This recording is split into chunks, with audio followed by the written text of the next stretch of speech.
Bismillahirrahmanirrahim and Assalamu alaikum my dear students.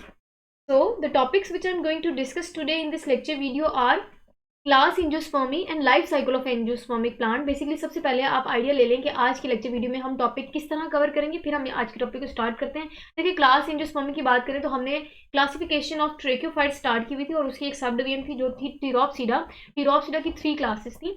आज की lecture video में हमने टिरोप्सिडा की थर्ड जो क्लास है, जिसको क्लास एंजियोस्पर्मी और लास्ट क्लास है टिरोप्सिडा की, वो स्टार्ट करनी है। उसके साथ साथ आज ही के लेक्चर वीडियो में हम एंजियोस्पर्मी में से एक प्लांट सेलेक्ट कर लेंगे और उसमें उसका लाइफ साइकिल डिस्कस करेंगे कि उनकी लाइफ साइकिल क्या है, उनके अंदर जो अल्टरनेशन ऑफ जनरेशन वाला कॉन्सेप्ट है वो कैसे जो है वो प्रोसीड करता है। तो बेसिकली आज हम लाइफ साइकिल भी डिस्कस करेंगे एंजियोस्पर्मिक प्लांट की, और कुछ जो है एंजियोस्पर्मी के मेंबर्स की हम डिटेल डिस्कस करेंगे। ठीक है, तो स्टार्ट करते हैं और यहाँ से लेक्चर हमारा स्टार्ट होता है।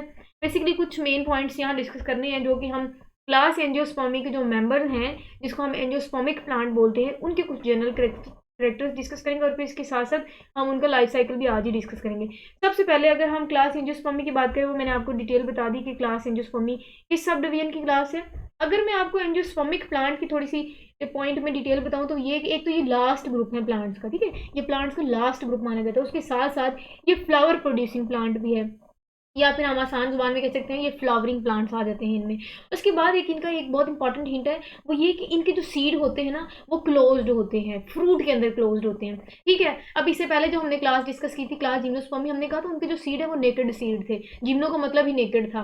ठीक है, लेकिन अगर हम एनजीओ की बात करें तो एनजीओ का मतलब होता है क्लोज और स्पर्म का मतलब होता है सीड।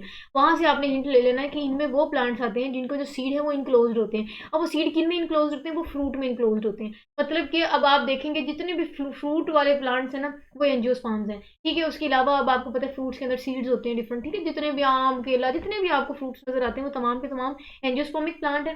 ठीक है, अब उनके अंदर और क्या मजीद डिटेल है वो फर्दर हम इनके पॉइंट्स में देख लेते हैं। पहला पॉइंट ये है कि वो फ्लावरिंग प्लांट है। एंजियोस्पर्मिक प्लांट्स को हम फ्लावरिंग प्लांट्स भी बोलते हैं। अब फ्लावरिंग प्लांट नाम के से अंदाजा हो गया, मतलब ये ऐसे प्लांट्स हैं जिनमें फ्लावर प्रोड्यूस होना है। मतलब अगर मैं आपको बताऊँ ना एंजियोस्पर्मी की डिटेल, तो जो एंजियोस्पर्मिक प्लांट्स होते हैं ना, वो आप कह सकते हैं प्रॉपर जो डेवलप्ड प्लांट्स होते हैं ना, वो होते हैं। क्यों? क्योंकि इनमें तमाम स्ट्रक्चर देखे जाते हैं। इससे पहले हमने जो है ना वो फ्रूट का कॉन्सेप्ट नहीं देखा था, हमने फ्लावर का कॉन्सेप्ट नहीं देखा था।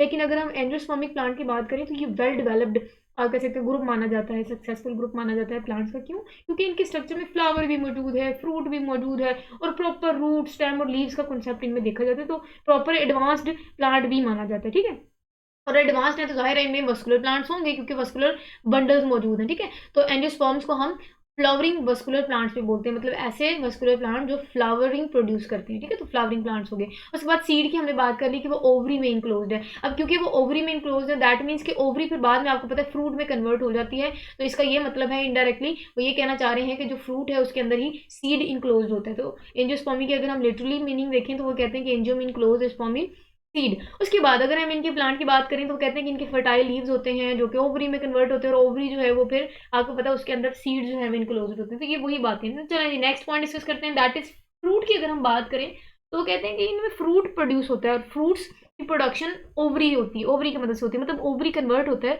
फ्रूट में, और ये जो चेंज है जो कि ओवरी कन्वर्ट हो रहा है फ्रूट में, ये एक प्रोसेस के बाद चेंज आता है, दैट इज फर्टिलाइजेशन। तो बेसिकली हम फर्दर जो है वो फर्टिलाइजेशन को ही बहुत डिटेल से डिस्कस करेंगे कि कैसे फर्टिलाइजेशन होती है और फर्टिलाइजेशन के रिजल्ट में कैसे ओवरी कन्वर्ट होती है फ्रूट में। तो यहाँ आप जनरल टर्म्स देख लें कि ये चीज़ें हो रही होती हैं एंजियोस्पर्म्स में। ठीक है, उसके बाद एंजियोस्पर्म्स की मैंने क्योंकि बोला कि बड़े एडवांस्ड प्लांट होते हैं, इनमें प्रॉपर स्ट्रक्चर मौजूद होता है, दैट मीन्स कि इनकी जो अमाउंट है वो बहुत ज़्यादा होगी, क्योंकि ये ज़्यादा वर्ल्ड वाइडली डिस्ट्रीब्यूटेड प्लांट्स माने जाते हैं। यही वजह है कि ये 2.5 लाख से ज़्यादा, कितने ज़्यादा 2.5 लाख से लेके ये 3,60,000 तक की इनकी जो प्लांट स्पीशीज़ हैं वो मौजूद हैं। अब स्पीशीज़ की बात की, नंबर ऑफ प्लांट्स की बात नहीं करी, मतलब आप अंदाज़ा लगा लें कि इतनी ज़्यादा वेराइटी है एंजियोस्पर्म्स की, तो कितने ज़्यादा अमाउंट में ही होंगे। क्लियर है। नेक्स्ट कुछ पॉइंट बात करते हैं, वो ये कि अगर हम इनके प्लांट की बात करें ना तो वो डोमिनेंट है। और ये डोमिनेंट क्या है? इनके जो स्पोरोफाइट है वो डोमिनेंट है। ठीक है, ठीक, क्योंकि हम ट्रेक्योफाइट्स को डिस्कस कर रहे हैं।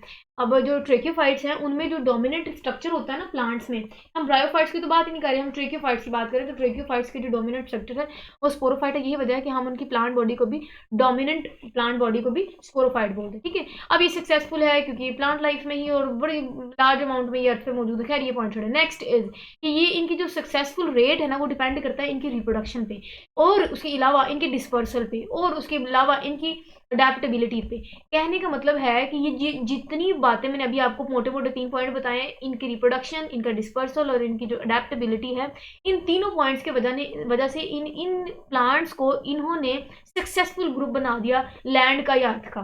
ठीक है, वो इसलिए क्योंकि इनका जो रिप्रोडक्शन का मेथड है वो बड़ा प्रॉपर है, बड़ा एडवांस्ड और बड़ी कवरिंग के अंदर और बड़ा आप कह सकते हैं एक प्रोटेक्टिव लेयर के अंदर मौजूद हो रहा है, जिसकी वजह से भी ये सर्वाइवल रेट इनका ज़्यादा होता है हार्श इन्वायरमेंट में। उसके बाद हमने पीछे ही डिस्कस किया था कि ये क्योंकि इनकी रिप्रोडक्शन वाटर डिपेंडेंट नहीं रही, एयर डिपेंडेंट है, डिस्पर्सल इनका आसानी से हो जाता है, जिसकी वजह से इनकी रिप्रोडक्शन के चांसेस ज़्यादा है, पॉलिनेशन आसानी से हो जाती है, जिसके बाद नेक्स्ट जनरेशन बड़ी आसानी से बन जाती है, और ये वजह कि ये सक्सेसफुल ग्रुप माना जाता है। और अडेप्टेबिलिटी, जब ये सारे चेंजेस इनके अंदर हो रहे हैं तो जाहिर है वो कोई भी इन्वायरमेंट को आसानी से अडेप्ट कर लेती है। ठीक है, तो ये ग्रेटर अडेप्टेबिलिटी उनकी वजह बनती है। नेक्स्ट कुछ मोटी मोटी बातें अगर हम एंजियोस्पर्म्स की बात करें तो ये कि हेट्रोस्पोरस होते हैं। हेट्रोस्पोरस ऐसे प्लांट्स होते हैं, मैं बार बार बता चुकी हूँ, जो कि हेट्रोस्पोरी कंडीशन को फॉलो करते हैं। दैट मीन्स कि जिनके स्ट्रक्चर में दो different kinds of spores produce होते हैं। ठीक है, उनको हम हेट्रोस्पोरस प्लांट्स बोलते हैं। ठीक है, उसके बाद ऑटोट्रॉफिक है, अपनी फूड जो है वो खुद तैयार करते हैं। इसके बाद क्यों? क्योंकि फोटोसिंथेसिस परफॉर्म करते हैं। नेक्स्ट आने वाले डिटेल हम बहुत अच्छे से इनमें अंदर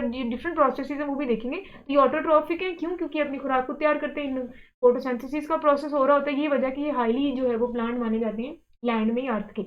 उसके बाद अगर हम बात करें इनकी अल्टरनेशन ऑफ जनरेशन की, तो एंजियोस्पर्म जो है वो रेगुलर, ये पीछे जैसे जिम्नोस्पर्म्स थे ये भी रेगुलर अल्टरनेशन ऑफ जनरेशन करते हैं। और अगर इनकी अल्टरनेशन ऑफ जनरेशन की बात करें तो ये भी जिम्नोस्पर्म्स की तरह हेट्रोमॉर्फिक है। बार बार बता चुकी हूँ, मॉर्फिक कहते हैं स्ट्रक्चर वाइज, मतलब अपेयरेंस वाइज, मतलब दिखने में इनका जो विजिबिलिटी की वाइज अगर हम बात करें तो वो हेट्रोमॉर्फिक है। मतलब कि इनकी जो स्पोरोफिटिक जनरेशन है वो इनकी मिटोफिटिक जनरेशन से टोटली दिखने में ऑपोजिट है। वो हम जब नेक्स्ट स्ट्रक्चर डिस्कस करेंगे आपको इस बात को आप खुद भी कंफर्म कर देंगे, क्योंकि ये दिखने में इनकी दोनों की दोनों जनरेशन टोटली आपस में अल्टरनेट करती हैं और डिफरेंट है। उसके बाद अल्टरनेट तो करती है, जाहिर है एक जनरेशन दूसरे में कन्वर्ट होगी तभी तो अल्टरनेशन ऑफ जनरेशन का प्रोसेस। और जब ये दोनों अल्टरनेशन ऑफ जनरेशन हो जाएंगी, मतलब दोनों जनरेशन आपस में एक दूसरे के साथ अल्टर करेंगी, तो हम आगे कहेंगे कि लाइफ साइकिल इनका कंप्लीट हो जाएगा। तो इस स्लाइड के बाद नेक्स्ट इंशाल्लाह हम लाइफ साइकिल ही डिस्कस करने जा रहे हैं। अच्छा, ये जो स्पर्म्स की बात करें, मैंने आपको पहले बता दिया, ये वेल एडवांस्ड और आप कह सकते हैं डेवलप्ड प्लांट्स होते हैं। यही वजह है कि इनके स्ट्रक्चर में फ्लावर्स भी प्रोड्यूस होते हैं, फ्रूट्स भी प्रोड्यूस होते हैं और सीड्स भी प्रोड्यूस होते हैं। और वो रूट्स और वो लीव्स और स्टेम तो है ही बेसिकली, क्योंकि ये वस्कुलर प्लांट है, तो ट्रू और प्रॉपर जो है वो उनमें वो स्ट्रक्चर भी मौजूद होते हैं। तो बेसिकली ये मोटी मोटी बात थी कि इनमें सीड्स भी होते हैं, फ्रूट भी होते हैं और फ्लावर भी होते हैं। क्लियर हो गया? चलिए जी, यहाँ से नेक्स्ट हमने life cycle of angiospermic plant discuss करना है। अब अगर हम लाइफ साइकिल की बात करें ना, तो ये सारी डिटेल जो है ना वर्बली, इतनी डिटेल में मैं नहीं जाऊँगी, लेक्चर वीडियो बहुत बड़ी हो जाएगी। कोशिश करूँगी मैं इन पॉइंट्स को भी टच करूँ, लेकिन आप डायग्राम जब समझ लेंगे आपको ये पॉइंट बहुत अच्छे से समझ आ जाएंगे। सबसे पहले हमें डायग्राम समझने से पहले हमें फ्लावर का स्ट्रक्चर देखना पड़ेगा। ये फ्लावर का स्ट्रक्चर बच्चे को पता है, क्योंकि आपको पता है ये 5 क्लास तक, अगर आप 5वीं के बच्चे को भी फ्लावर का स्ट्रक्चर आता होगा क्योंकि आपने पढ़ा ही हुआ है। अगर हम फ्लावर के स्ट्रक्चर की बात करें तो इनमें कुछ जो है वो आप कह सकते हैं पार्ट्स आ जाते हैं, वो मैं आपके साथ पार्ट शेयर करने जा रही हूँ। अच्छा, सबसे पहले ये यहाँ एक स्ट्रक्चर होता है जो इन्होंने लेबल नहीं किया। ये जो डंडी नजर आ रही है ना, जहाँ ये पूरे का पूरा फ्लावर लगा हुआ है, उस डंडी को हम पेडिकल बोलते हैं। अब कोई इसको पेडिसल बोलता है, लेकिन प्रॉपर जो इसका अप्रोप्रिएट वर्ड है वो पेडिकल है। ठीक है, तो पेडिकल वो डंडी होती है जिसके ऊपर पूरे का पूरा फूल लगा होता है। उसके बाद थोड़ा सा ऊपर आ जाए, ठीक है, ये जो इन्होंने रिसेप्टिकल लिखा हुआ है ना, ये फूला हुआ स्ट्रक्चर, ये ओवरी का जो स्वोलन पार्ट होता है ना, ओवरी का स्वोलन पार्ट, इसको हम थैलमस बोलते हैं। तो जो थैलमस है इसको हम टॉरस भी बोलते हैं, आपकी बुक में लिखा होगा। ये जो स्वोलन पार्ट है जो मैंने आपके साथ हाईलाइट किया, ये स्वोलन पार्ट, इसको ओवरी का स्वोलन पार्ट भी बोलते हैं। और ये जो स्ट्रक्चर है इसको हम थैलमस भी बोलते हैं, मैं रिपीट कर रही हूँ, टॉरस भी बोलते हैं। पेडिकल समझ आ गई? उसके बाद आप थोड़ा सा ऊपर आ जाए। अब ये सैपल समझे, ये जो सैपल है, ये जो आपको ग्रीन लीफ लाइक स्ट्रक्चर नजर आ रहा है, लेकिन ये प्रॉपर लीफ नहीं होता, ठीक है, ये लीफ लाइक होते हैं। सैपल्स की बात करें तो वो इस तरह की अपेयरेंस रखता है, जो कि ये इसको होल्ड करते हैं। ठीक है, ऊपर वाला जो स्ट्रक्चर पेटल वाला आ रहा है वो है। ठीक है, उसके बाद थोड़ा सा ऊपर आ जाए। अब हमने जो है ना पेटल को पहले डिस्कस करते हैं। पेटल जो है वो आपको पता है पत्तियों को बोलते हैं। जितनी भी फ्लावर्स हैं उनकी डिफरेंट कलर्स की पेटल्स हैं, डिफरेंट शेप्स वाली पेटल्स होती हैं। ठीक है, तो वो पेटल्स हैं, पत्तियां जिनको बोलते हैं। तो पेटल्स, सेपल्स, और उसके बाद हमने पेडिकल की बात की और थैलमस की। तो ये तो मोटे मोटे स्ट्रक्चर हो गए इसके। अब हम इनकी बात करते हैं जो इनके रिप्रोडक्टिव स्ट्रक्चर है, जो कि रिप्रोडक्शन में इन्वॉल्व होते हैं। मतलब कुछ होते हैं नॉन रिप्रोडक्टिव पार्ट और कुछ होते हैं रिप्रोडक्टिव पार्ट। ठीक है, अब जो नॉन रिप्रोडक्टिव पार्ट थे वो मैंने आपको बता दिया, सेपल हो गया, पेटल हो गया, पेडिकल हो गया, थैलेमस हो गया। ठीक है, उसके अलावा अब हम बात करते हैं इनके रिप्रोडक्टिव पार्ट की। वो दो होते हैं, स्टेमन और कार्पल। स्टेमन को हम मेल रिप्रोडक्टिव पार्ट बोलते हैं और कार्पल को हम फीमेल रिप्रोडक्टिव पार्ट बोलते हैं। अब आपने बहुत ही पहली क्लास में भी पढ़ा होगा, अब मैं दोबारा रिपीट करवा देती हूँ कॉन्सेप्ट। अगर हम मेल रिप्रोडक्टिव पार्ट की बात करें जिसको हम स्टेमन बोलते हैं, तो उसमें दो चीज़ें आ जाती हैं। उसमें एक तो आपको फिलामेंट नजर आता है, ये जो लंबी डंडी आपको नजर आ रही है ये फिलामेंट है। उसके बाद ऊपर ये जो आपको येलोविश पोर्शन नजर आ रही है एंथर होता है। ये क्या है? एंथर। बस जो स्टेमन है ना वो बड़ा सिंपल सा स्ट्रक्चर है, दो इसके स्ट्रक्चर आ जाते हैं, एंथर और फिलामेंट, ठीक है। लेकिन उसके बरक्स अगर हम फीमेल रिप्रोडक्टिव पार्ट की बात करें तो उनके 3 स्ट्रक्चर होते हैं मेन फीमेल रिप्रोडक्टिव पार्ट। सबसे पहले ये जो आपको ये जो ऊपर थोड़ा सा स्वोलन पार्ट नजर आ रहा है ना, उसको हम स्टिग्मा बोलते हैं, जहाँ पोलन ग्रेन्स ने आके अटैच होना होता है, या फिर आप कह सकते हैं वहां आके उन्होंने बैठना होता है। तो उस सीट को, उस चेयर को जहाँ आके पोलन ग्रेन्स बैठते हैं, उनको हम स्टिग्मा बोलते हैं। क्लियर है? उसके बाद नीचे आ जाइए, वही खूबसूरत सी गर्दन है इसकी सुराहीदार, इसकी गर्दन की बात कर रही हूँ मैं, फीमेल रिप्रोडक्टिव पार्ट की। तो वो जो खूबसूरत लंबी सी गर्दन है उसको हम स्टाइल बोलते हैं, भाई बड़ा स्टाइल मार दिया ये, ठीक है। बड़ी सुराहीदार इसकी गर्दन होती है जिसको स्टाइल बोलते हैं, और नीचे इसका बड़ा तोंद निकली होती है, मोटी फीमेल है ये। जो इसकी तोंद है, जो मोटा स्ट्रक्चर है फीमेल रिप्रोडक्टिव पार्ट का, वो है ओवरी। क्लियर हो गया? अब आई होप आपको ये फ्लावर का स्ट्रक्चर समझ आ गई होगी, और जितनी फनी वे में मैंने बताया आपको कभी भूलेगा भी नहीं। चलिए ये सारी बातें अभी मैं बताती हूँ, अभी परेशानी हो ये ना हो कि मैंने तो भाई बड़ी लंबी लंबी छलांगे मारी हैं। मैं वो सारी चीज़ें बताती हूँ। सबसे पहले आप चीज़ें, मेरी कोशिश होती है कि जितनी ज़्यादा डायग्राम्स ऐड करूँ, वो इसलिए होता है क्योंकि जब आप चीज़ को देखते हो ना तो आपको समझना आसान होता है। अगर मैंने आपको फ्लावर का स्ट्रक्चर ना दिखाया होता और मैं आपको वर्बली बता रही होती बेटा फ्लावर में ये होता है वो होता है, तो टाइम भी लगता है और आप समझ ना पाते। तो इस तरह कलरफुल खूबसूरत फ्लावर भी आपकी नजर हो गया मेरी तरफ से, और आप कॉन्सेप्ट भी समझ गए। ठीक है, चलो जी नेक्स्ट। अब हमने मेरे रिप्रोडक्टिव पार्ट को जरा डिटेल से देखना है। अब उसने भी सेल्फी बनाई हुई थी तो मैंने ये सेल्फी उसकी यहाँ अपलोड कर दी क्योंकि आपको ये स्ट्रक्चर समझना आसान हो जाए। अच्छा जी, अब ये हम अगर मेल रिप्रोडक्टिव पार्ट की बात करें ना, तो वो सारी मैं आपके साथ डिटेल शेयर करूंगी, कैसे वो पोलन ग्रेन बनता है और उसमें क्या क्या चीज़ें हैं, उसमें मेल गैमेट्स कैसे बनते हैं। फिलहाल हम देखते हैं ये मेल रिप्रोडक्टिव पार्ट में से जैसे ही पोलन ग्रेन आके गिरेगा, ये पोलन ग्रेन में से आगे का स्ट्रक्चर है। पोलन ग्रेन में से पोलन ट्यूब निकलेगी, क्योंकि उसमें पोलन एक सेल होता है जिसको हम बोलेंगे ट्यूब न्यूक्लियस जिसको बोलते हैं, ठीक है, जिसने जाके पोलन ट्यूब बनानी होती है। तो पोलन ट्यूब है, उसके बाद ये जो है ये मेल गमीट्स हैं। अब मेल गमीट्स क्या हैं, और इसमें से आगे जैसे हम देखेंगे स्पर्म्स की जनरेशन कैसे होती है और इनका क्या काम है, इन्होंने किसको जाकर फर्टिलाइजेशन करनी है, वो भी पढ़ेंगे। Next structure is tube nucleus. तो इसका एक और स्ट्रक्चर है जो कि ट्यूब न्यूक्लियस कहलाता है। तो ये हमने बेसिकली वो मेन चीज़ें डिस्कस कर ली जो मेल की होती हैं और जिन्होंने जाके आगे फर्टिलाइजेशन में टेक पार्ट करना है। समझ लग गई है? अब जो है ना वो फीमेल नाराज़ हो गई थी, कह रही थी कि मुझे क्यों नहीं डिस्कस किया, मैंने भी इतनी खूबसूरत सेल्फी लेके आपको व्हाट्सएप की थी कि भैया आप इसमें ऐड कर दें, मेरी क्यों नहीं ऐड की। मैंने कहा वो नाराज़ ना हो जाए। चलें जी, ये जो स्ट्रक्चर आप देख सकते हैं ना अपनी स्क्रीन पे अपनी खूबसूरत आंखों से, वो क्या है जी, वो फीमेल रिप्रोडक्टिव पार्ट की मैंने अंदरूनी स्ट्रक्चर दिखाया है जो कि बहुत ज़्यादा डेवलप्ड स्ट्रक्चर है, जिसने आगे फर्टिलाइजेशन में इन्वॉल्व होना। मतलब ये वो चीज़ें हैं जिन्होंने फर्टिलाइजेशन में इन्वॉल्व होना। हम देखेंगे कि फीमेल गेमेटोफाइट जब बनेगी तो उसमें 7 सेल्स होते हैं, 8 होते हैं, बाद में वो 7 हो जाते हैं। वो सारी डिटेल भी डिस्कस करते हैं। फिलहाल आप देखें कि इनमें एंटीपोडल्स होते हैं। अब बेसिकली ये सारे सेल्स हैं, ये तमाम सेल्स हैं जो आफ्टर माइटोसिस प्रोड्यूस हो रहे होते हैं, ठीक है, ओवरी के अंदर। तो ये ओवरी के अंदर माइटोसिस के बाद का मैं प्रोसेस आपके साथ डिस्कस कर रही हूँ। ऊपर तो हमने फ्लावर में इसका मोटा मोटा स्ट्रक्चर देखा, ये वो तोंद के अंदर चीज़ें मैं दिखा रही हूँ। देखो उन्होंने कितनी सारी चीज़ें, समझे आप, वो तोंद में इन्होंने ये सारे सेल खाए हुए हैं। ओवरी इतनी मोटी इसलिए थी क्योंकि इसने सारे सेल खाए हुए थे, 7 सेल थे, ठीक है। चलें, अब वो सेल्स को हम डिटेल से डिस्कस करते हैं, दैट इज एंटीपोडल सेल्स, ठीक है। अब इनका क्या काम है वो मैं आपको फर्दर वहां बताऊंगी। चलें, आप नाराज ना हो जाए, मैं अभी बता दूंगी। न्यूट्रिशन रिलेटेड इनका काम होता है, ठीक है। उसके बाद सेंट्रल सेल होता है, पोलर न्यूक्लियाई होती है। ये जी हमारा मेन सेल पड़ा हुआ है, एग सेल जिसको बोलते हैं, जिसने बेसिकली फर्टिलाइज्ड होना है, जाइगोट में कन्वर्ट होना है, एम्ब्रियो बनना है, और वहां से सीडलिंग बनेगा, और सीडलिंग के बाद जी प्रॉपर हमें खूबसूरत, चलो मैंगो ट्री बन गया, ये जो भी प्रॉपर एंजियोस्पर्मिक प्लांट बन जाए। अच्छा जी, यहाँ एक और सेल है जिसको हम साइनर गिड्स बोलते हैं, ठीक है। उसके बाद इधर नीचे माइक्रोपाइल एंड है, ये वो एंड है ओवरी का, यहाँ सुराख होता है, इसको होल बोलते हैं। बेसिकली ये वो होल है जहाँ से वो जो हम पीछे देख रहे थे ना पोलर ट्यूब बनी है, और वो पोलर ट्यूब यहाँ से इस होल से, इस माइक्रोपाइल वाले पॉइंट से अंदर एंटर होगी और जाके एग को भी फर्टिलाइज करेगी और फर्दर एक और चीज़ को फर्टिलाइज करेगी, जिसके बाद डबल फर्टिलाइजेशन वाला कॉन्सेप्ट है वो उसने किस में कन्वर्ट होना है वो सारा हम डिस्कस करते हैं। तो डिटेल इनकी फर्दर फिर हम डिस्कस करते हैं, लेकिन उससे पहले मैं आपके साथ एक और खूबसूरत पिक्चर शेयर कर लूँ, वो आपकी स्क्रीन में नजर आ रही है आपको। जब आपने ना, ट्रस्ट मी, मेरे से ये स्लाइड अच्छे से समझ ली ना, सारी की सारी पीछे कहानी और बड़ी बोरिंग कहानी है, और तो मैंने आपको करना ही नहीं है, ठीक है। मेरे होते बोरियत कैसी, ठीक है। लाइफ साइकिल की बात करते हैं। अब life cycle, angiospermic plant life cycle बार बार मैं बोल चुकी हूँ।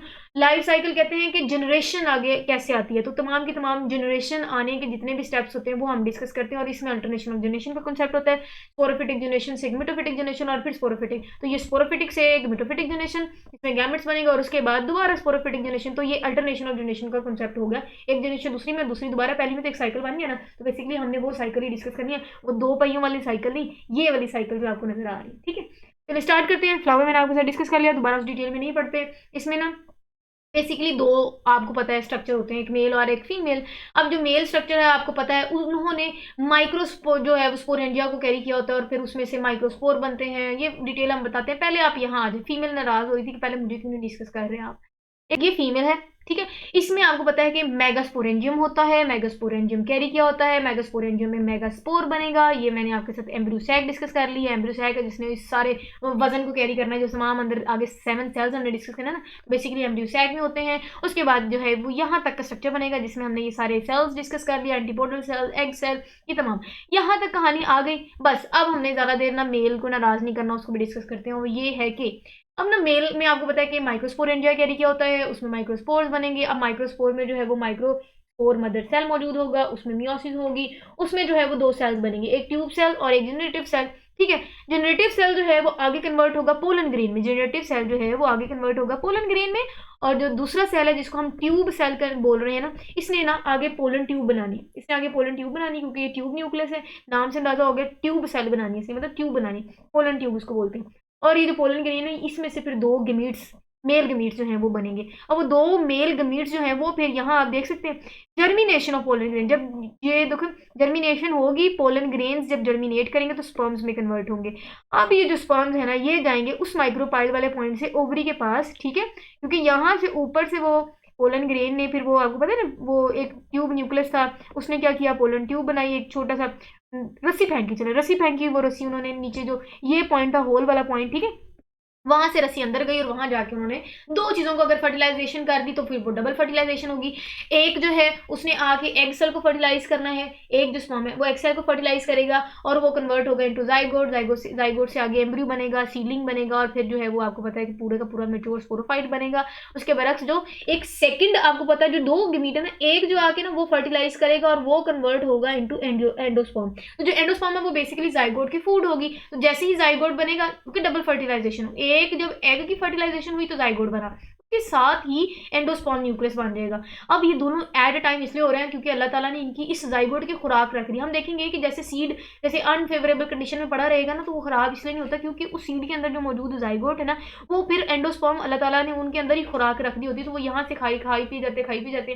फिर जब उनको फेवरेबल कंडीशन मिलती है, हम उनको बोते हैं, पानी वगैरह देते हैं, तो फिर वो जो है वो प्रॉपर जो है वो प्लांट में कन्वर्ट होता है, वो स्पोरोफाइट। तो ये सारी कहानी थी मोटी मोटी, में आपने परेशान हो जाना था क्योंकि स्लाइड्स में तो बहुत ज़्यादा कहानियाँ लिखी हुई हैं मैंने, लेकिन ये बतानी भी ज़रूरी होती है क्योंकि आपको प्रॉपर नोट्स मिलते हैं, ठीक है। चलिए जी यहाँ से हम स्टार्ट करते हैं, मोटी मोटी मैं आपके साथ बातें बताऊंगी क्योंकि टॉपिक तो यहाँ खत्म हो गया, लेकिन आप लोगों की आसानी के लिए मैं मोटी मोटी बातें डिस्कस करूँगा। वो ये कि अगर हम अडल्ट प्लांट की बात करें, किस अडल्ट प्लांट की बात करें, दैट इज एंजियोस्पर्मिक प्लांट, उसकी बात करें तो वो डिप्लॉयड स्पोरोफाइट होता है क्योंकि उसमें स्पोरोफाइट जो है सॉरी उसमें जो स्पोरोफाइट है वो उनकी डोमिनेंट है। मैंने बताया था ना क्यों, क्योंकि उनकी जो पूरी प्लांट बॉडी है वो स्पोरोफाइट है, ठीक है। गमीटोफाइट तो डोमिनेंट नहीं है, क्यों, क्योंकि जो गैमेट्स है ना वो प्रोटेक्टिव लेयर में है, वो प्रोटेक्टिव कवरिंग में है, तो वो हमें नजर नहीं आता। जब वो विजिबल ही नहीं है तो हम उनको क्यों बोलें कि वो गमीटोफाइट इनकी डोमिनेंट, तो इनका जो डोमिनेंट स्ट्रक्चर हमें नजर आता है वो स्पोरोफाइट वाला। और उसके बाद इनमें फिर जो इनकी स्पोरोफाइट की बात करें तो उनमें कुछ डिफ्रेंशिएशन होती है स्ट्रक्चर्स की, वो है रूट, स्टेम और लीव्स। और अगर हम बात करें तो मेच्योरिटी पे जाके फिर उनमें फ्लावर्स भी प्रोड्यूस होते हैं, बहुत ही खूबसूरत फ्लावर्स और बहुत ही खूबसूरत जो स्मेल नहीं कह सकते, बहुत ही खूबसूरत खुशबू वाले फ्लावर्स, ठीक है। चलो जी नेक्स्ट अगर हम फ्लावर की बात करें तो वो रिप्रोडक्टिव पार्ट होता है प्लांट का क्योंकि उन्होंने रिप्रोडक्शन में इन्वॉल्व होना होता है, ठीक है। उसके बाद फ्लावर की बात करें तो फ्लावर को हम मॉडिफाइड शूट भी बोलते हैं। बेसिकली अगर हम बात करें ना, कहते हैं कि प्लांट्स के मोटे मोटे अगर मैं आपको बताऊं ना तो 2 स्ट्रक्चर होते हैं, एक जो नीचे रूट्स निकल रही होती हैं, ठीक है, एक नीचे रूट्स निकल रही होती हैं और ऊपर जो है वो एक ही स्टेप, एक आप कह सकते हैं एक स्टेम निकल रहा होता है, ठीक है। तो ओवरऑल जनरल मोटे मोटे ना प्लांट के 2 स्ट्रक्चर होते हैं, रूट्स और स्टेम। तो माना ये जाता है कि जो स्टेम है ना वो आगे मॉडिफाई होते हैं, ये मॉडिफाइड होती है, लीव्स में वही आगे मॉडिफाइड होंगी, फ्लावर में तो इस तरह जो है वो माना ये जाता है कि जो फ्लावर है वो बेसिकली मॉडिफाइड शूट है, क्योंकि शूट ही आगे जाके इधर उधर फैशन में जो है ना वो कन्वर्ट होती है, मॉडिफाई करती है अपने आप को, यहाँ मोड़ वहाँ मोड़, तो एक स्ट्रक्चर बन जाता है जिसको फ्लावर कहते हैं। उसके बाद हमने फ्लावर का स्ट्रक्चर डिस्कस करना है, थैलेमस मैंने आपको बता दिया, वो जो मोटी तोंद थी ना ओवरी की, उसके नीचे जो स्वॉलन पार्ट था, जिस गद्दी पे वो गद्दी नशीन हुई थी, उसकी जो गद्दी थी वो थैलेमस था जिसको हम टॉरस भी बोलते हैं, ठीक है। उसके बाद पेडिसल या पेडिकल, आपकी मर्जी, नाराज ना हो जाना, जो मर्जी इसको बोलते हैं, पेडिकल है फ्लावर की, ठीक है। उसके बाद इसमें फ्लोरल लीव्स आ जाते हैं, जिसमें जी सेपल आ जाता है, पेटल्स आ जाता है, स्टेमन आ जाता है, कार्पल आ जाता है, मैं बता चुकी हूँ। उसके बाद थैलमस की बात करें, फ्लोरल लीव्स की बात करें, स्टेमन, कार्पल, इनकी मैंने आपको ऑलरेडी बात बता चुकी थी। ये जो मोटे मोटे स्टेप ये बुलाना छोड़, खैर आगे आते हैं। अब इनकी ना हमने असेंशियल और नॉन असेंशियल पार्ट, अब ये नहीं कि नॉन असेंशियल है तो भैया अल्लाह ताला ने लगाया क्यों, नाउज बिला कानों को आ गए तो बतो कुफर ना हो जाए, ना शुक्री ना हो जाए, नॉन एसेंशियल लिख दिया मैंने। ऐसी बात नहीं है फ्लावर की या फिर दुनिया के ज़र्रे ज़र्रे में कोई ऐसा ज़रा नहीं है जो अल्लाह ताला ने बगैर रीज़न के या कोई जिसको कोई फ़ायदा हो, ऐसा नहीं होता। हर चीज़ को कोई ना कोई फ़ायदा है अल्लाह।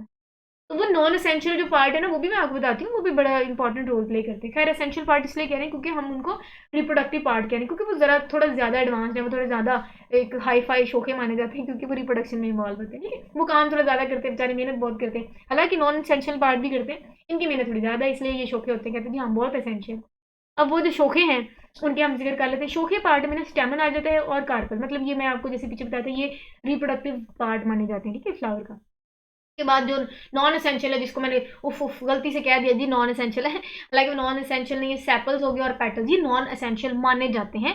क्यों नॉन एसेंशियल है वो मैंने आपको रीजन बता दी। सेपल एंड पेटल्स की बात करें तो वो कहते हैं कि ये पोलिनेशन में हेल्प करते हैं। देखा बात समझ आ गई, जाया नहीं है, किसी का भी है नुकसान नहीं। नॉन एसेंशियल होती है, कोई गैर जरूरी चीज होती है तो अल्लाह ताला बनाते ही क्यों।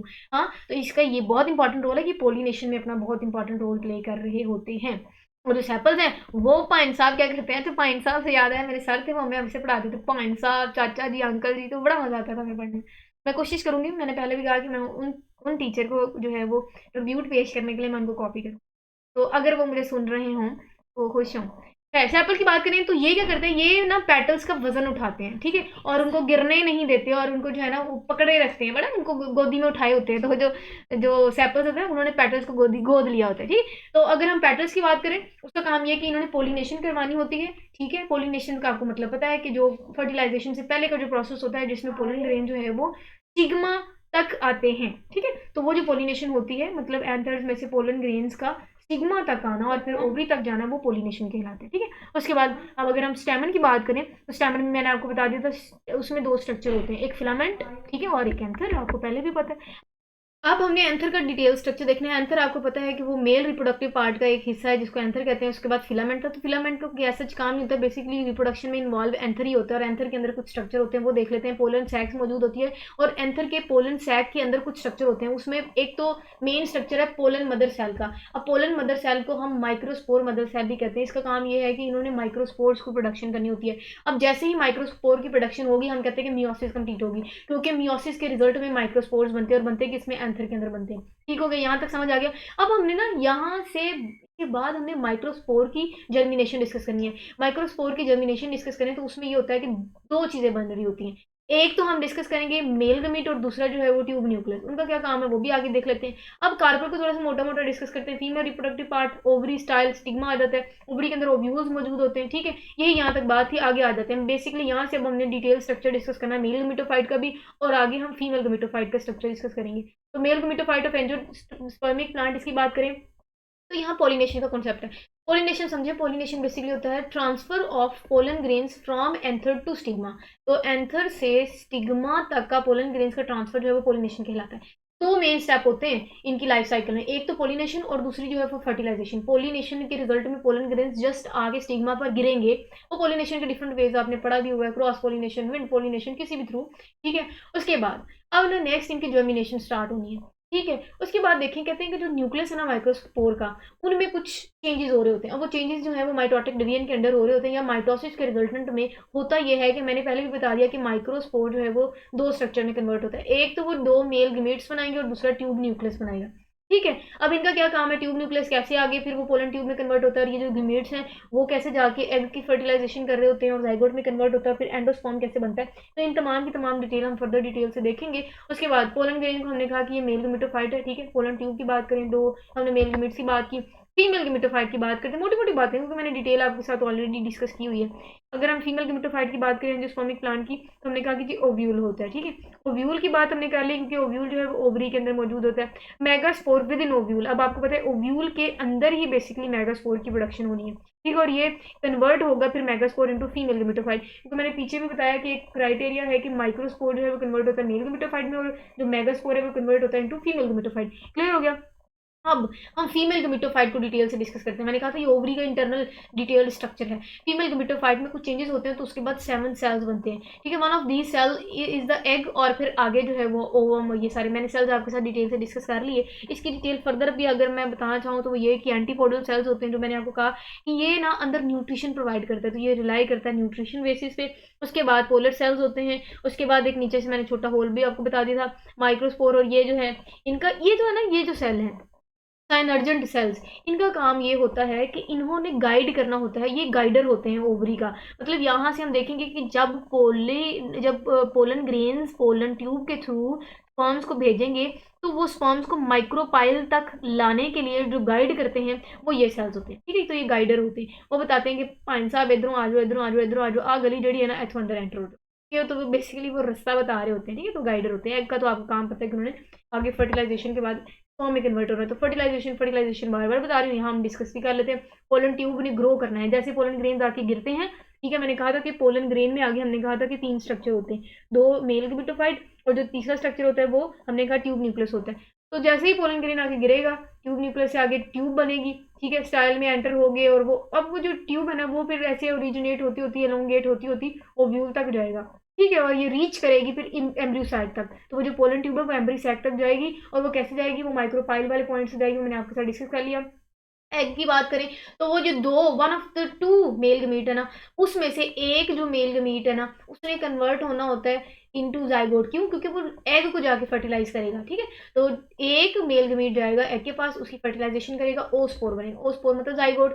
और जो सेकंड गमीट है उसने कन्वर्ट होना है, और वो कन्वर्ट होगा एंडोस्पर्म में। और किसके साथ कन्वर्ट होगा, मतलब किसके साथ वो अटैच होकर इसकी कन्वर्जन करता है, तो सेकेंडरी न्यूक्लियस जो कि मौजूद होता है ओवरी के अंदर। तो उसके पास जब सेकंड मीट आएगा तो वो कन्वर्ट कर देगा इसको इनटू एंडोस्पर्म, ठीक है। और एंडोस्पर्म को जो है वो ट्रिप्लाइड वही स्ट्रक्चर बोलते हैं, क्योंकि वो 3N होता है, ठीक है। चलिए यहाँ मैं आपके 1 मिनट का थोड़ा सा जनरल कॉन्सेप्ट बता दूं। पोलन ग्रेन आया, ठीक है। पोलन ग्रेन के पास 3 चीजें थी, एक उनके पास 2 मेल गमीट्स थे और एक उनके पास ट्यूब न्यूक्लियस था। जैसे ही पोलन ग्रेन स्टिग्मा पे आया, ट्यूब न्यूक्लियस ने ट्यूब को ओरिजिनेट किया, एलोंगेट होती हुई वो एम्ब्रियो सैक तक जाएगी, और वो माइक्रोपाइल के पॉइंट से एंटर होगी। और मैंने आपको बता दिया जो सेल है साइनर्जेंट, वो उसको गाइड करेंगे कि भाई इस पॉइंट से एंटर हो जाओ, वहां तक। एक पोलन ग्रेन का एक पार्ट जो है ट्यूब न्यूक्लियस, उसकी समझ आ गई। अब रह गया पोलन ग्रेन के 2 गमीट, उनका क्या काम है। अब उनमें से 2 गमीट में से एक ने जाके एग की फर्टिलाइजेशन करा के जाइगोट बनाएगा, दूसरी जो है वो ओवरी के अंदर मौजूद जो सेकेंडरी न्यूक्लियस है उसको जाके फर्टिलाइज करेगा और एंडोस्पर्म बना देगा, ठीक है। यहाँ हमने बता दिया कि जाइगोट कन्वर्ट हो जाएगा फिर आगे इंटू एम्ब्रियो, और जो एंडोस्पर्मिक टिश्यूज हैं वो फिर न्यूट्रिशन प्रोवाइड करते हैं। क्योंकि मैंने आपको कहा था कि अगर हम बात करें जैसे ही सेल की, या आप कह सकते हैं एग सेल की, जैसे ही डेवलपमेंट होती है, आगे प्रोसीड होती है, क्योंकि फर्टिलाइजेशन तो होगी, फर्टिलाइजेशन के बाद ही तो आगे आपको पता है जाइगोट बनता है। अब जो अंदर मौजूद जाइगोट है ना, इसने एम्ब्रियो में कन्वर्ट होना है। तो जैसे ही वो एम्ब्रियो में कन्वर्ट होगा ना, तो अब उसको फूड की जरूरत है। तो यहाँ कुछ थोड़ी बहुत फूड मौजूद होती है, उस फूड को हम आसान जुबान में एंडोस्पर्मिक न्यूक्लियस बोलते हैं। तो वो जो फूड है एम्ब्रियो इसको खाएगा, फूड लेगा, जैसे ही वो फूड लेगा एम्ब्रियो साइज में बड़ा होगा, और वो कन्वर्ट हो जाएगा इंटू सीडलिंग, और वहां से फिर वो वहां से उस सीड में से बाहर निकलेगा और फिर स्पोरोफाइट में कन्वर्ट। यही तो बात है। उसके बाद डबल फर्टिलाइजेशन की हमने बात कर दी, जब एग की फॉर्मेशन होगी, एग के बाद जाइगोट की फॉर्मेशन होगी, करवाएगा एक मेल गमीट, एक फर्टिलाइजेशन होगी, ठीक है। उसके बाद जब सेकंड फर्टिलाइजेशन ये होती है कि जैसे ही एंडोस्पर्म न्यूक्लियस बनेगा, ठीक है, तो वो सेकंड जो है वो फर्टिलाइजेशन। तो इस तरह हमने 2 फर्टिलाइजेशन इसकी डिस्कस कर ली। यही सारा क्राइटेरिया था। क्वेश्चन शॉर्ट पूछते हैं, वेरी इंपॉर्टेंट। मैंने आपके साथ पूरे के पूरे नोट्स भी प्रोवाइड कर दिए, ठीक है। जिस स्पर्म आता है वो एक के साथ फ्यूजन कर लेगा, एक फर्टिलाइजेशन होगी, डबल फर्टिलाइजेशन होगी जब एंडोस्पर्म बनेगा। और ये डबल फर्टिलाइजेशन इसलिए जरूरी है तो जैसे ही जाइगोट बना तो उसकी खुराक भी बननी होती है। तो जब उसकी खुराक एंडोस्पर्मिक न्यूक्लियस की मदद से बन जाएगी, तो दैट मीन्स उसको वहां से खुराक मिलेगी। तो वो कंडीशन जब अनफेवरेबल भी होगी तो वो खुराक लेगी, और वहां जो है वो अंदर मौजूद एम्ब्रियो सर्वाइव करता है। ये मैंने आपके साथ तमाम की तमाम डिटेल शेयर कर दी थी, कैसे एम्ब्रियो सैक में एंटर हुआ, मैंने आपके साथ सारी डिटेल ऑलरेडी भी शेयर किया दी, पीछे वर्बल भी बता दी, ठीक है। उसके बाद नेक्स्ट जी सीड फॉर्मेशन कैसे होती है। एक तो आपको पता है कि जो फर्टिलाइज ओव्यूल होता है उसको हम सीड बोलते हैं, ठीक है। उसके बाद मोटी मोटी बातें यहाँ समझे, कहते हैं कि जैसे मैंने पीछे बता दिया उनको, एम्ब्रियो के पास उसकी खुराक तो होती है अनफेवरेबल कंडीशन में, वो उसको खाते हैं और वो जिंदा रहते हैं, एम्ब्रियो मरता नहीं, ठीक है। लेकिन जैसे ही उस सीड को सूटेबल कंडीशन मिलेगी या फेवरेबल कंडीशन मिलेगी तो वो जर्मिनेट करेगी इनटू सीडलिंग। सीडलिंग का मतलब छोटा सा प्लांट सीड के अंदर से ओरिजिनेट होता है, उसको सीडलिंग कहते हैं। वो छोटा सा सीडलिंग जो है वो कन्वर्ट होगा इंटू स्पोरोफाइट मेच्योर प्लांट जिसको बोलते हैं, ठीक है। एंजियोस्पर्मिक प्लांट भी बोल सकते हैं। उसके बाद वो कहते हैं जो अपना एक यहाँ ये क्राइटेरिया कहते हैं कॉटिलीडन्स, आपने पता होगा, जैसे आपको पता है पी जो है मटर, उसमें 2 कॉटिलीडन्स होते हैं ना, आपने देखा होगा 2 किस्म के एक दाने होते हैं, उसको मिलके एक कॉटिलीडन, 2 कॉटिलीडन। तो पी का स्ट्रक्चर आपने जब डिटेल से देखा होगा तो आपको पता है कि पी के स्ट्रक्चर 2 कॉटिलीडन्स मौजूद होते हैं। अब कहते हैं कि एक क्राइटेरिया ये है कि सीड के अंदर जो मौजूद जो उसकी खुराक है जिसको हम एंडोस्पर्म बोलते हैं, तो वो एंडोस्पर्म ना या तो उस एम्ब्रियो के कॉटिलीडन उसको खा लेते हैं, पूरी का पूरा एब्जॉर्ब कर लेते हैं, या फिर वो उसको अपने पास रखते हैं लॉन्गर टाइम पीरियड के लिए। ठीक है, अब हम देखेंगे प्रॉपर एग्जांपल में कोई कौन जो है वो उसको एब्जॉर्ब करता है और कौन खाता है। अब एग्जांपल देखने पे मटर की बात करें ना, तो मटर के जो कॉटिलीडन्स है ना, वो खुराक को इंटायर जो फूड है ना वो उसको एब्जॉर्ब करे, मतलब सारी की सारी जो एंडोस्पर्मिक उसकी फूड है ना वो उसको अपने अंदर एब्जॉर्ब कर लेता है। ठीक है, लेकिन उसके बरक्स अगर हम बात करें ना कस्टर्ड ऑयल की, तो जो कैस्टर ऑयल है, कस्टर्ड ऑयल नहीं, कैस्टर ऑयल है, उसके जो कॉटिलीडन्स होते हैं वो खुराक को, जो एंडोस्पर्म जिसको हम बोल रहे हैं, उसको वो पूरी तरह से एब्जॉर्ब नहीं करती और वो परसिस्ट रहती है, मतलब मौजूद रहती है सीड के अंदर। ठीक है, इस तरह की सीड जिसके अंदर वो खुराक मौजूद रहती है उसको हम एंडोस्पर्मिक सीड बोलते हैं। एंडो आपको पता है उसकी एंडोस्पर्म से निकला, स्पर्मिक सीड से, तो मतलब ये ऐसे सीड होते हैं जिसके अंदर ही एंडोस्पर्म मौजूद होता है। और एग्जाम्पल जो है वो कैस्टर, क्योंकि उनके जो कॉटिलीडन्स होते हैं वो पूरी तरह से फूड को एब्जॉर्ब नहीं करते। This is it, I hope ये क्वेश्चन थोड़ा सा लेंथी है लेकिन ये इंपॉर्टेंट है, इसमें से टर्म्स भी एमसीक्यूज में भी आ जाती हैं, शॉर्ट में भी और लॉन्ग में भी, तो इसको आप ध्यान से देख लीजिएगा। डायग्राम्स मैंने आपकी आसानी के लिए शेयर कर दिए। सो दिस इज इट, अपना बहुत सारा ख्याल रखिएगा। इंशाल्लाह नेक्स्ट टॉपिक के साथ हम नेक्स्ट जो है वो क्वेश्चन डिस्कस करेंगे। Okay then, stay connected and अल्लाह हाफिज।